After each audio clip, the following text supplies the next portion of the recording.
This episode is brought to you by Progressive. Most of you aren't just listening right now. You're driving, cleaning, and even exercising.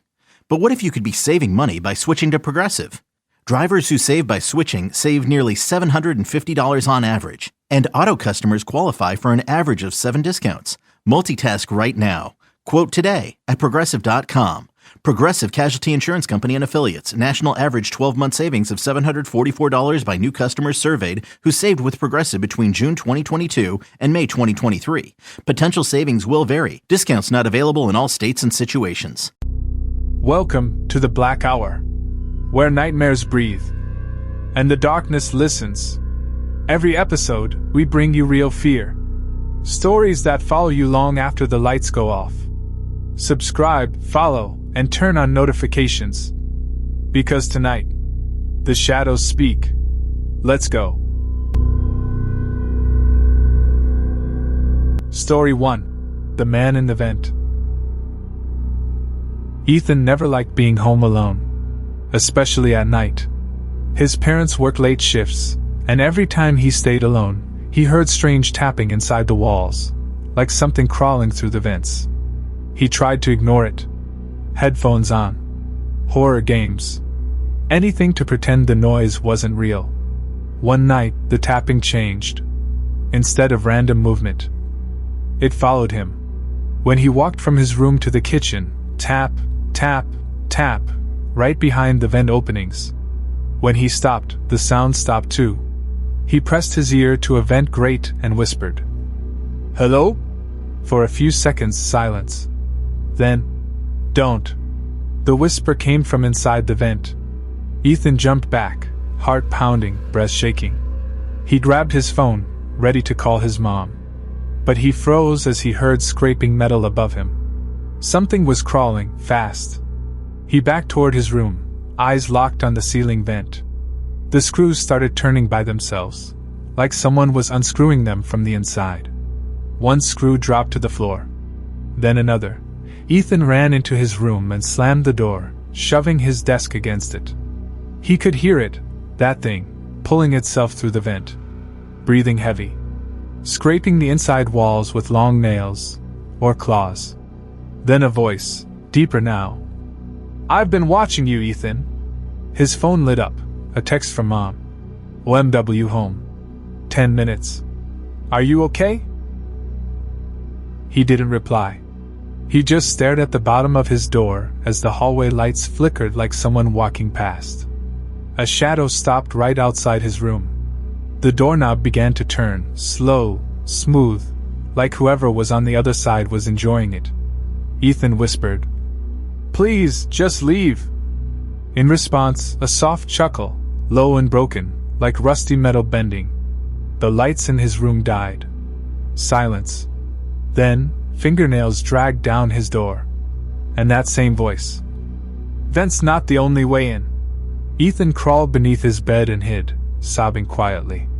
He could hear footsteps entering his room now. Heavy. Close. Searching. His phone buzzed again. "Mom. I'm home, sweetie. Where are you?" The footsteps stopped. The thing whispered, "Mommy's home." The figure left his room, walking toward the front door. Ethan waited, shaking, listening. A scream tore through the house. Then, footsteps returned. Slow. Heavy. Dragging something. Ethan curled tighter under the bed, eyes shut, waiting for police sirens, waiting for anything.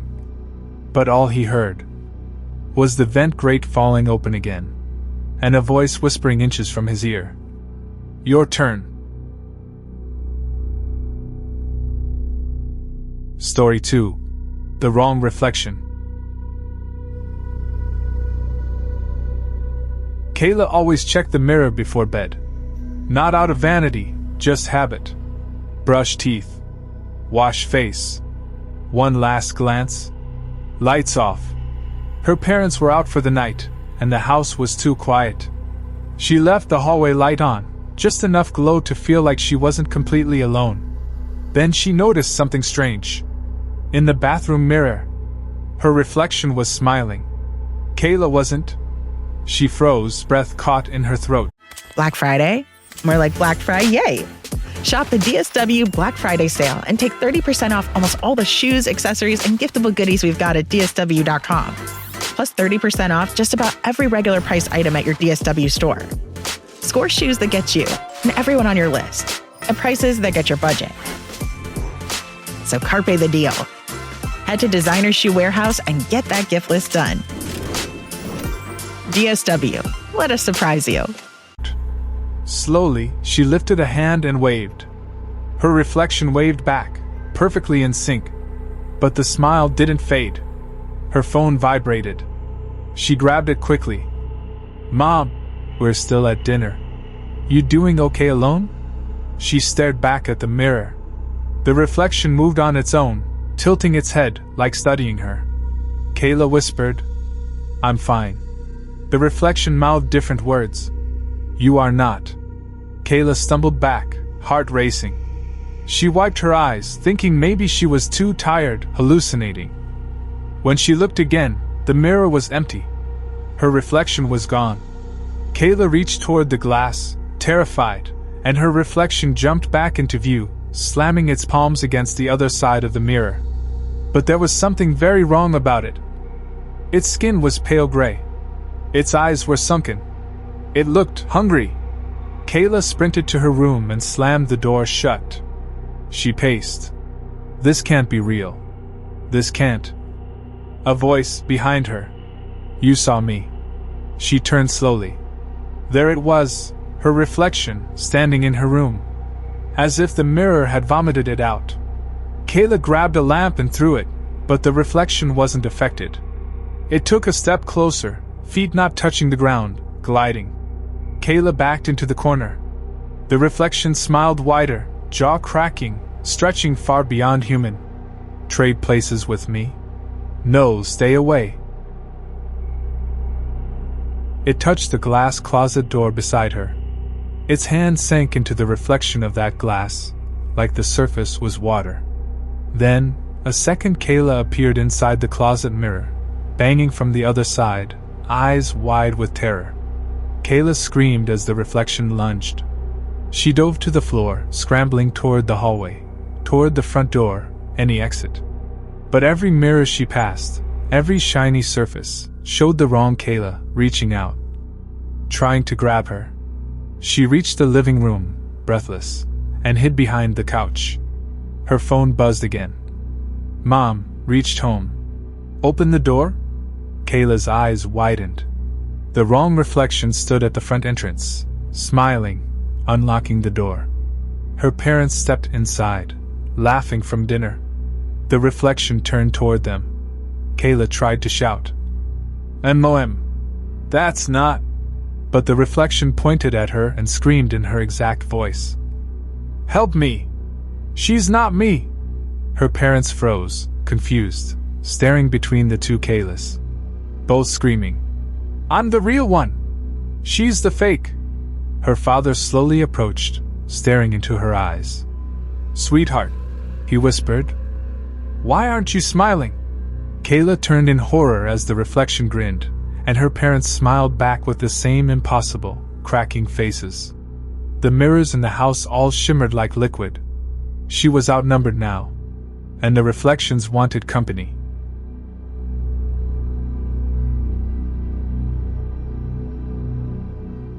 Story 3. Unlocked Notification. Ryan was bored, scrolling his phone.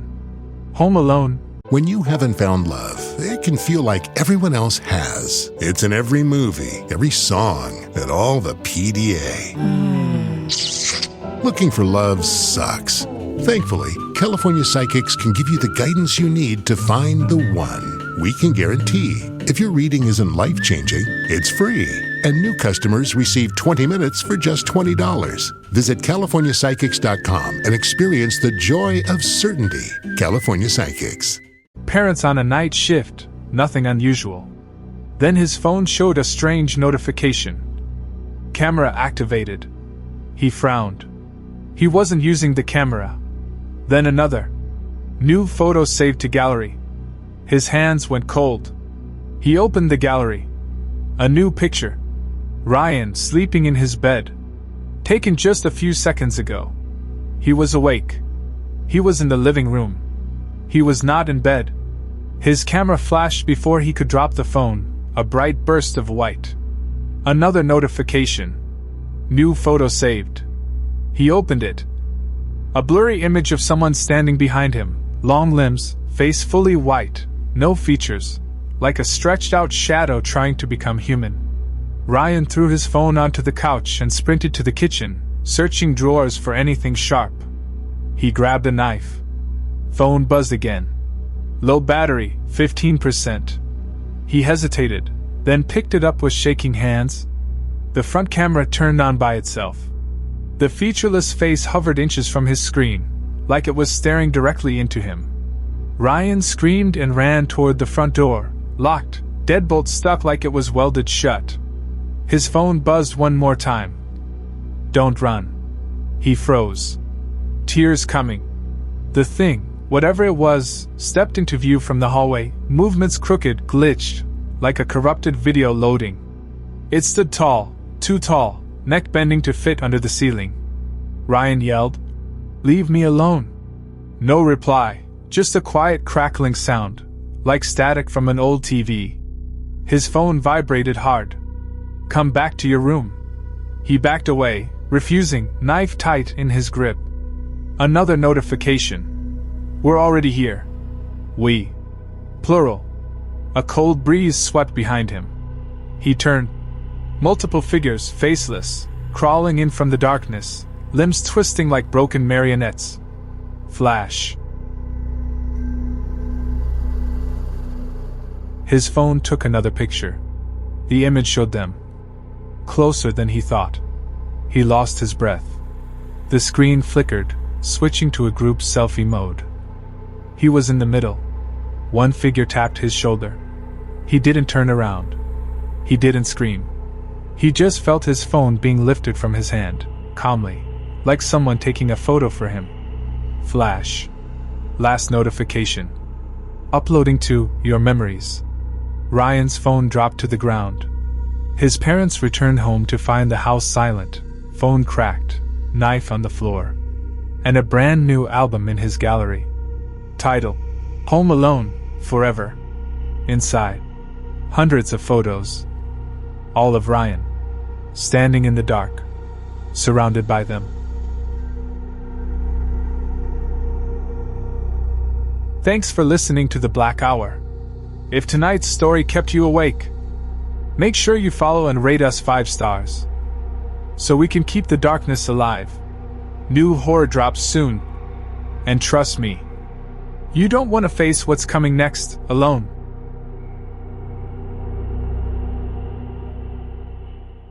This episode is brought to you by Progressive Insurance. Whether you love true crime or comedy, celebrity interviews or news, you call the shots on what's in your podcast queue. And guess what? Now you can call them on your auto insurance too, with the Name Your Price tool from Progressive. It works just the way it sounds. You tell Progressive how much you want to pay for car insurance, and they'll show you coverage options that fit your budget. Get your quote today at Progressive.com to join the over 28 million drivers who trust Progressive. Progressive Casualty Insurance Company and Affiliates.